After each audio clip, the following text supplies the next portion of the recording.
రంగాల్లో మహిళలు అభివృద్ధి చెందాలని కాంగ్రెస్ ప్రభుత్వం దృఢ నిశ్చయంతో పనిచేస్తోందని ప్రభుత్వ చీఫ్ విప్ పట్నం మహేందర్ రెడ్డి అన్నారు. వికారాబాద్ జిల్లా పరిగిలో ఏర్పాటు చేసిన ఇందిరాగాంధీ మహిళా శక్తి క్యాంటీన్ ఎమ్మెల్యే రామ్మోహన్ రెడ్డితో కలిసి ఆయన ప్రారంభించారు. ప్రభుత్వం అమలు చేసే ప్రతి పథకంలో మహిళలకు మొదటి ప్రాధాన్యత ఉంటుందని మహేందర్ రెడ్డి తెలిపారు.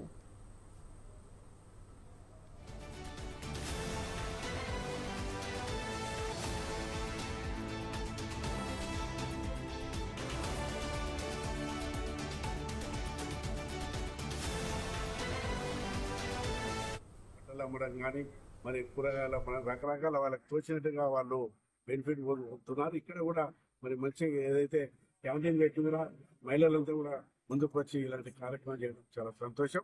అభివృద్ధి పరంగా కూడా ఊహించే రీతిలో మరి ఇక్కడ స్థానిక ఎమ్మెల్యే గారు కూడా ఎప్పుడు కూడా ప్రజల మధ్యలో ఉండి పనిచేసే ఎమ్మెల్యే ఉన్నారు కాబట్టి మరి మేము కూడా మంత్రిగా చేసిన గతంలో తప్పకుండా మరి వారికి అండగా ఉండి మరి అదేవిధంగా స్పీకర్ మన వికారాబాద్ జిల్లా నుంచి అయినారు కాబట్టి మరి ఏ అవకాశం వచ్చినా కూడా ముఖ్యమంత్రి గారు తీసుకుపోయి మరి ఏదైతే మరి డెవలప్మెంట్ విషయంలో కూడా ఎన్ని కోట్లు వచ్చినా కూడా మరి ఇక్కడ వెనుకబడినటువంటి పరిగి కానీ తాండూరు కానీ ఏ అవకాశాలు వచ్చినా కూడా మా వంతు ప్రయత్నం చేసి నిధులు తీసుకొచ్చి అభివృద్ధిలో ముందు ఉంచాలని ప్రయత్నం చేస్తాం. మరి రకరకాలుగా బట్టలు అమ్మడం కానీ మరి కూరగాయల రకరకాల వాళ్ళకి తోచినట్టుగా వాళ్ళు బెనిఫిట్ పొందుతున్నారు. ఇక్కడ కూడా మరి మంచిగా ఏదైతే క్యాంటీన్ పెట్టిందో మహిళలు